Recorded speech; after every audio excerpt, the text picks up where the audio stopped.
அன்பிற்கினியவர்களே, இனிய காலை வணக்கம். இந்தியாவிலிருந்து கனடாவுக்கு ஒரு இளைஞன் வேலைக்கு போகிறான். மிகப்பெரிய சூப்பர் மார்க்கெட்டுக்கு. அங்கே போய் அந்த முதலாளி சந்தித்து, தனக்கு ஒரு விற்பனையாளர் வேலை வேணும், எனக்கு இந்தியாவில் ஏற்கனவே விற்பனையாளராக பணிபுரிந்த அனுபவம் இருக்குதுன்னு கேட்குறான். அவனுடைய தோற்றத்தை பார்த்து கவரப்பட்ட அந்த முதலாளி வேலையில் சேர்த்திக்கிறார்.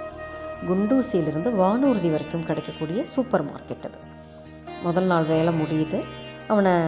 சாயந்தரம் அவனை கூப்பிட்ட முதலாளி, இன்றைக்கி எத்தனை வாடிக்கையாளருக்கு நீ விற்பனை செஞ்சான்னு கேட்குறாரு. அதுக்கு அந்த இளைஞன் ஒரே ஒரு வாடிக்கையாளர்னு சொல்கிறான். முதலாளிக்கு கோபம் வந்துடுது. இங்கே சராசரியாக ஒரு விற்பனையாளர் 20 வாடிக்கையாளர்களுக்கு விற்பனை செஞ்சுருக்கணும்னு சொல்கிறார். அப்படி இல்லைன்னா உன் வேலை போயிடும்பா, பார்த்துக்க அப்படிங்கிற. சரி, அந்த ஒரு வாடிக்கையாளருக்கு நீ எத்தனை பவுண்டுக்கு விற்பனை செஞ்சேன்னு கேட்குறார். அதுக்கு அந்த இளைஞன் சொல்கிறான், 9,33,005 கெனடியன் டாலருக்கு விற்பனை செஞ்சேன்னு சொல்கிறான். முதலாளிக்கு ஷாக் கிடைச்ச மாதிரி ஆயிடுது. அப்படி என்னப்பா வித்த அப்படின்னு கேட்குறார். வாடிக்கையாளருக்கு ஒரு மீன் பிடிக்கும் முள், தூண்டில் மற்றும் அதற்கு தேவையான பொருட்களை விற்றேங்கிறார்.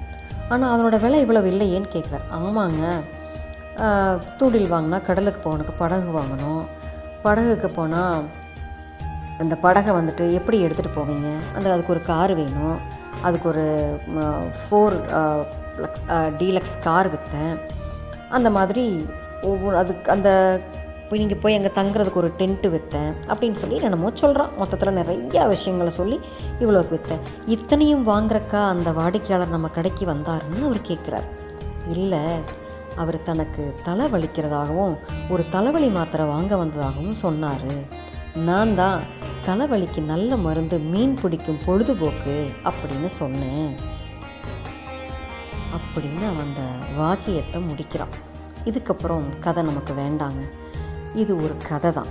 ஆனால் கொஞ்சம் யோசிச்சு பாருங்களேன். நம்ம வீட்டில் இல்லை ஏதாவது ஒரு இடத்துல இப்படி தாங்க ஏதோ ஒன்றை வாங்க போயிட்டு ஏதாவது ஒரு பொருளை வாங்கிட்டு வந்து சேமித்து சும்மாவே போட்டு வச்சுருக்குறோம். உதாரணத்துக்கு ஒன்று சொல்லட்டுங்களா? நம்ம வீட்டில் எத்தனை பேர் டைனிங் டேபிளில் உட்காந்து சாப்பிட்றீங்க? ஆனால் எல்லாத்து வீட்லேயும் டைனிங் டேபிள் இருக்கும், பார்த்துருக்கீங்களா? சாப்பாட்டை தவிர எல்லா வேலையும் அந்த டைனிங் டேபிள் மேலே தான் நம்ம வீட்டில் நடக்கும்.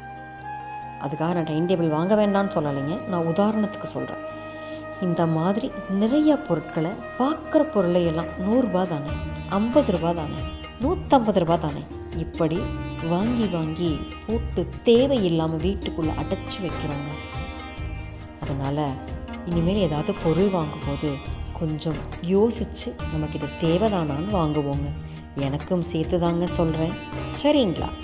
நாளை சந்திப்போம் தோழமையிலே. மகிழ்வுடன், விஸ்டம் மெட்ரிக் மேல்நிலைப்பள்ளி, செய்யாற்றை வென்றார்.